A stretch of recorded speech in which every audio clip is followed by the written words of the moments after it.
कहीं दूर एक जादुई शहर था जहाँ सब कुछ आम दुनिया से जरा मुख्तलिफ था। वहाँ के लोग शीशे जैसे नाजुक, पानी जैसे रवां और पत्थर जैसे सख्त हो सकते थे। मगर सबसे अनोखा वजूद एक लड़की थी जिसका दिल कागज से बना था। उसका नाम लीसा था। लीसा का दिल जादुई था। वह इसे मुख्तलिफ शक्लों में मोड़कर जिंदा चीजें बना सकती थी। जब वो अपनी हथेली पर दिल का एक कोना मोड़ती तो नन्हे कबूतर फड़फड़ाते हुए उड़ जाते। जब वो इसे मुरब्बा में तब्दील करती तो एक छोटा मकान वजूद में आ जाता। शहर के लोग इसे पसंद करते थे और बच्चे इससे फरमाइश करते कि वो उनके लिए खूबसूरत चीजें बनाए। मगर लिसा हमेशा एहतियात करती थी क्योंकि वो जानती थी कि उसका दिल नाजुक है और अगर ज्यादा टुकड़े कर दिए तो वो खुद कमजोर हो जाएगी। एक दिन शहर में एक खतरनाक जादूगर आया। वो ताकतवर था मगर उसकी तख्लीक की कुव्वत खत्म हो चुकी थी। वो लीसा के जादू के बारे में सुन चुका था और जानता था कि अगर वो इसके दिल का कोई टुकड़ा हासिल कर ले तो वह अपनी जादुई ताकत फिर से हासिल कर सकता है। इसलिए खूबसूरत चमकती हुई किताब लेकर आया और लेसा के सामने पेश की। ये किताब जादुई कहानियों से भरी हुई है।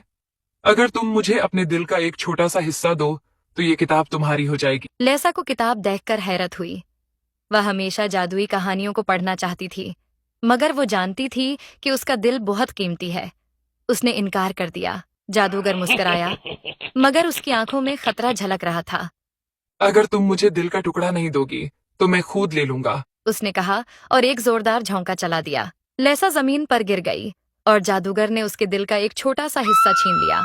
जादूगर ने उस छोटे टुकड़े को अपने हाथों में मोड़ना शुरू किया और आहिस्ता आहिस्ता एक खौफनाक कागजी भूत वजूद में आ गया।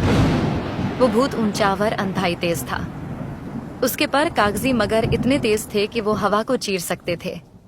लीसा ने महसूस किया कि उसका जिस्म कमजोर हो रहा है।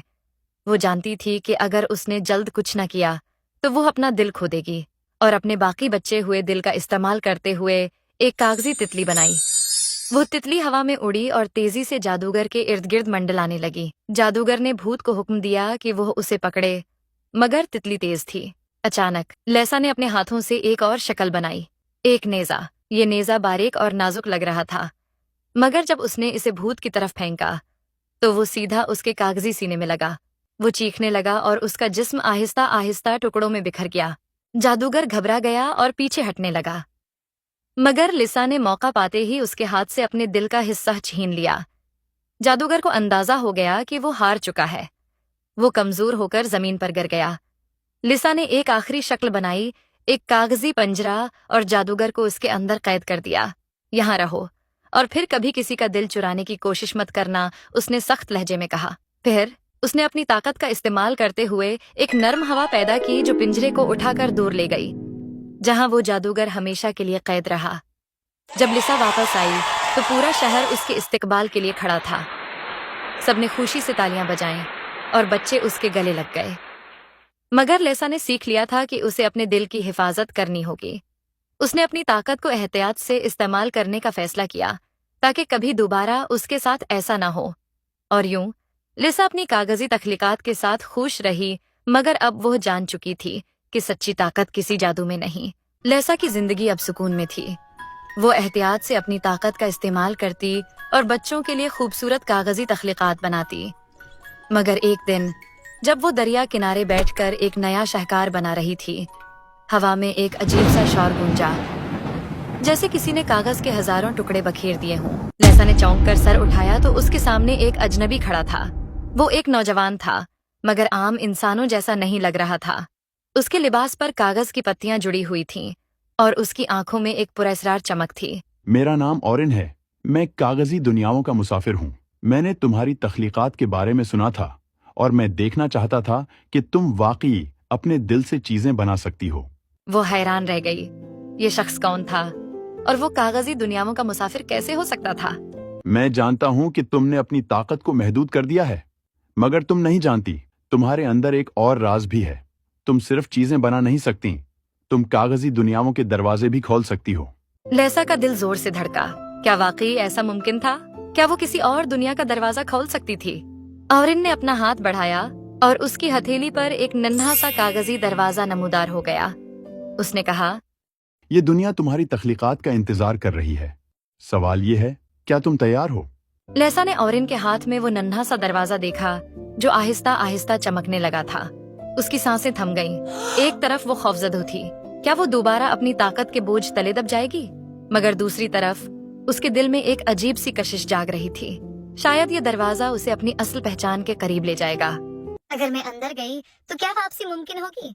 लेसा ने पूछा। मुमकिन है, लेकिन वापस आने वाली लीसा वो नहीं होगी जो अभी है। लीसा ने गहरी सांस ली और अपना हाथ आहिस्ता से दरवाजे पर रखा। अचानक दरवाजा फैलने लगा, जैसे किसी किताब का सफा खुल रहा हो, और एक चमकदार रोशनी के साथ दोनों उसके अंदर खींच लिए गए। जब रोशनी कम हुई तो लेसा ने खुद को एक अजीब दुनिया में पाया। ये दुनिया कागज से बनी हुई थी, मगर जीती जागती थी। दरख्तों के पत्ते, पहाड़ों की सतह, परिंदे, यहाँ तक कि हवा में तीरते बादल भी कागज के लगते थे, मगर सब में जिंदगी थी। यहाँ की फजा में जादू बसा हुआ था। ये है करिस्टिया, कागजी दुनियाओं की मरकजी सल्तनत, लेकिन ये अब खतरे में है। लेसा ने हैरत से पूछा, खतरे में? किससे? और इनने आसमान की तरफ इशारा किया। सियाह बादलों का एक गोल जमा हो रहा था और इनमें से कुछ शक्लें उभरने लगे। ये ऐसे कागजी मखलूक थे जिन्हें जला दिया गया था, फाड़ा गया था, या जिन्हें भुला दिया गया था। वो भूले हुए ख्यालात कहलाते थे, और अब वो पूरी दुनिया पर काबिज होना चाहते थे। इन्हें सिर्फ वही रोक सकता है जिसका दिल तख्लीक से भरा हो, मगर जिसे अपने दिल की हिफाजत भी आती हो। करिस्टिया में एक पुरअसरार खामोशी छाई हुई थी। लेसा और औरिन दोनों एक ऊंची पहाड़ी पर खड़े थे, जहां से पूरा कागजी शहर नजर आ रहा था। मगर फिजा में अजीब सा दबाव था, जैसे सब कुछ सांस रोककर किसी तूफान का इंतजार कर रहा हो। अचानक आसमान पर गर्ज सुनाई दी। स्याह जले हुए कागजों की मखलूक भूले हुए ख्यालात आसमान से नीचे उतरने लगे। इनकी शक्लें अजीब व गरीब थीं। किसी के जिस्म पर अधूरे जुमले लिखे थे, किसी के बाजू चुराए गए ख्वाबों से बने थे। वह तेजी से शहर की तरफ बढ़ने लगे, और जहां से गुजरते हर चीज को राख में बदलते जाते। अब वक्त है, तुम्हें अपनी तख्लीक को हथियार बनाना होगा। लेसा ने थोड़ा सा पीछे हटकर गहरी सांस ली। उसने अपने दिल का एक किनारा मोड़ा और एक बड़ी चमकदार तितली बना दी। तितली फिजा में उड़ी और उसकी रोशनी से भूले हुए ख्यालात पीछे हटने लगे। मगर ये काफी नहीं था। ये मखलूक सिर्फ खूबसूरती से नहीं, मकसद से बनाई गई चीजों से डरती है। लेसा ने फौरन एक नया ख्याल सोचा। उसने अपने दिल से एक बड़ा कागजी शेर बनाया, ऐसा शेर जो हिम्मत की अलामत था। जैसे ही वो शेर दहाड़ता हुआ आगे बढ़ा, मखलूकों की सफ़ों में खौफ दौड़ गया। लेकिन एक और खतरा बाकी था। बादलों के बीच से एक देव कामत साया नमूदार हुआ। ये फरामोश था, तमाम भूले, जले और तरक किए गए ख्यालात का बादशाह। उसका जिस्म अधूरी नज़मों, फटी डायरियों और मिटी हुई तस्वीरों से बना था। उसकी आवाज में गूंज थी, तुम मुझे रोक नहीं सकती लेसा। आखिरकार हर चीज को भुला दिया जाता है। लेसा के कदम थरथराने लगे, मगर उसने अपने दिल पर हाथ रखा। शायद सब कुछ हमेशा याद न रहे, मगर जो मोहब्बत से बनाया जाए वो कभी मुकम्मल खत्म नहीं होता। उसने अपने दिल की सबसे मजबूत परत को खोला और एक नया कागजी दरवाजा बनाया। मगर ये दरवाजा बाहर की तरफ नहीं, अंदर की तरफ खुलता था। उसकी यादों में दरवाजे खुलते ही रोशनी का सैलाब आया। लेसा ने अपने बचपन की पहली तख्लीक, अपनी माँ की कहानियों की आवाज और अपने दिल की सबसे सच्ची ख्वाहिश को कागज में ढाला। ये रोशनी फरामोश की स्याही से टकराकर उसे तहलील करने लगी। फरामोश ने एक आखिरी चीख मारी और फिर हवा में तहलील हो गया। भूले हुए ख्यालात की बाकी मखलूक भी खामोशी से कागजी राख में बदल गई। लेसा थकी हुई थी, मगर उसकी आंखों में रोशनी थी, और इनने उसके कंधे पर हाथ रखा। तुमने न सिर्फ करिस्टिया को बचाया, बल्कि खुद को भी बचाया है।